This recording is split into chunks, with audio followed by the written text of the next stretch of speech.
अजित पवारांच्या पक्षात मातब्बर पक्षप्रवेश होत आहेत आणि तेही शिवसेनेच्या बालेकिल्ल्यातून। त्यामुळे शिंदे आणि मोठे पवार अशा दोघांचीही डोकेदुखी वाढणार आहे। तरी आता अजितदादांनी नेमका डाव काय टाकलाय आणि या एकाच डावात त्यांनी शिंदे आणि पवारांना कसं टेन्शन दिलंय तेच समजून घेणार आहोत या व्हिडिओतून। त्यासाठी हा व्हिडिओ शेवटपर्यंत नक्की पहा।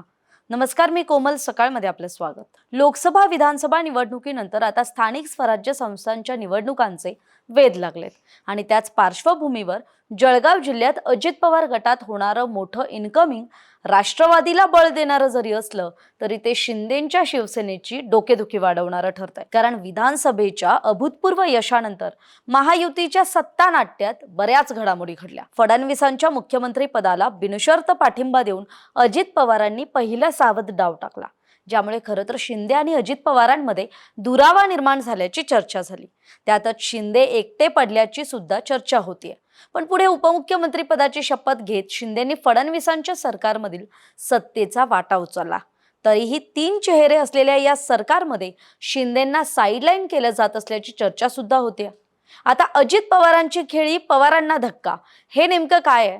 तर स्थानिक स्वराज्य संस्थांच्या निवडणुकांआधी जळगावच्या राजकारणात मोठ्या उलथापालथी घडणार आहेत असं दिसतंय।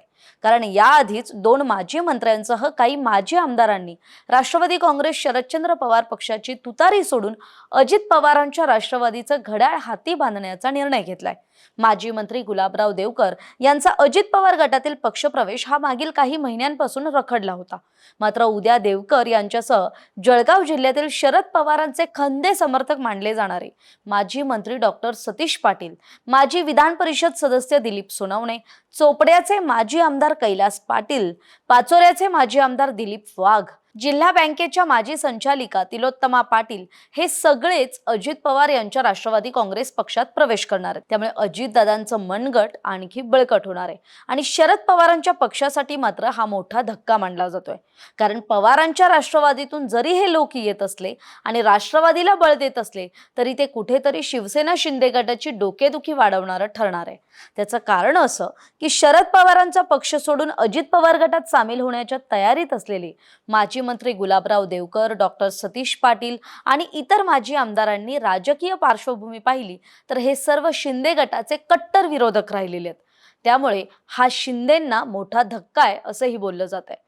आता अजितदादांचा डाव आणि शिंदेंचं टेन्शन वाढणार, हा मुद्दा समजून घेऊयात। महायुतीत अजित पवार यांचे राष्ट्रवादी आणि शिवसेना शिंदे गट महत्त्वाचे घटक पक्ष आहेत।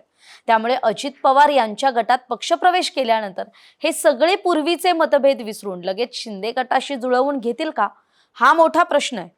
तसं नाही झालं तर स्थानिक स्वराज्य संस्था निवडणुकांमध्ये हेच लोक शिंदे गटाची डोकेदुखी वाढवू शकतात।